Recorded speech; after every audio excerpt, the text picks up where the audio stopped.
আমি মোহাম্মদ মনিরুল ইসলাম, সহকারী শিক্ষক বাংলা, ইসাদিন নেসারিয়া দাখিল মাদ্রাসা। আসলে সরকারি বিধি মোতাবেক যদি এখানে মেয়ে ভর্তি করানো যায়, তাহলে এলাকার মানুষ যদি ভর্তি করে তাহলে তো সমস্যা তো নয়। এই ভর্তি না করার কারণে এই মেয়েদের আমাদের এই দূরে পার্শ্ববর্তী দূরে আওলা মাদ্রাসায় ভর্তি করানো হয়। এই কারণে 2-1 ক্লাস পরেই মেয়েরা কিন্তু ঝরে পড়ে। এর কারণে অকালে বা বাল্যবিবাহ হয়, যা নারীর শিক্ষাক্ষেত্রে বাধাগ্রস্ত হয়ে পড়ে। আমার মতে আসলে শিক্ষাক্ষেত্রে সহশিক্ষা থাকা উচিত। আমি মহসিন উদ্দিন, ইসাদিন নেসারিয়া দাখিল মাদ্রাসার সহকারী শিক্ষক, বিএসসি গণিত। এখন আপনারা যে বিষয়ে জানতে চাচ্ছেন, আমি 2012 সাল থেকে এখানে চাকরিতে যোগদান করার পর থেকেই দেখতেছি এখানে মেয়েদেরকে ভর্তি করা হয় না। তখন আমরা প্রশ্ন করছি কর্তৃপক্ষের কাছে, তারা বলছে যে এখানে সারসিনা হুজুরের নির্দেশে এটা পরিচালিত হয়, যার কারণে এখানে মেয়েদের ভর্তি নিষেধ।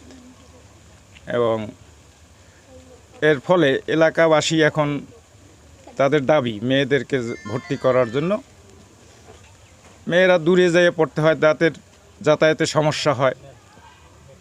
মাদ্রাসা পড়ার ইচ্ছা থাকা সত্ত্বেও তারা স্কুলে ভর্তি হতে বাধ্য হয়, যার কারণে এলাকাবাসী এখন তাদের আবেদন যাতে এখানে মেয়েদের ভর্তি করা হয়।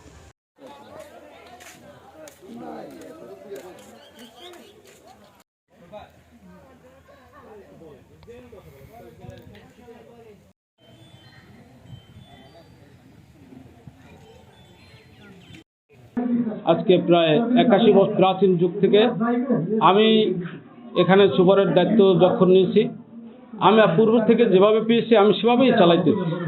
এবং সরকারের শিক্ষা প্রতিষ্ঠান মানে কয়েকটা ধরন রয়েছে, যেমন বালক বালিকা সহশিক্ষা।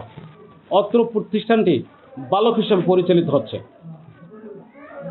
সরকারের নীতিমালায় বালক হিসেবেও তারা এমপিভুক্ত করে, যেমন হাই স্কুল কলেজ বালক আছে, মাদ্রাসাও বালক আছে, সারসিনা আছে, চরমনাই আছে, মোকামি আছে, পাঙ্গাসি আছে, পটুয়াখালী নেসারি আছে।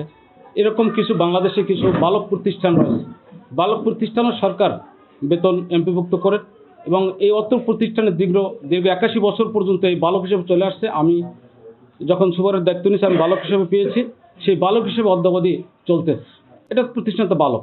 তারপর আমি এলাকার বাসী নিয়ে বসার কথা আছে, বসবো, তাদেরকে বুঝাবো। এটি অবশ্যই একটি আপত্তিজনক কথা যে মেয়েদের শিক্ষার অধিকার আছে, অতএব মেয়েদেরকে পড়াতে হবে, সোজা কথা। আমি শুনলাম আপনার কাছে, আমি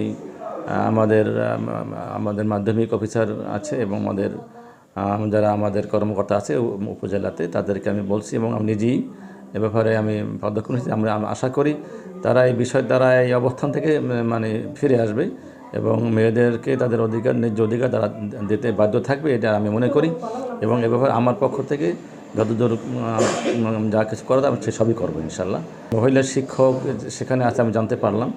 মহিলা শিক্ষক যেহেতু আছে, অতএব মহিলা শিক্ষার্থীও থাকবে, এটি স্বাভাবিক কথা।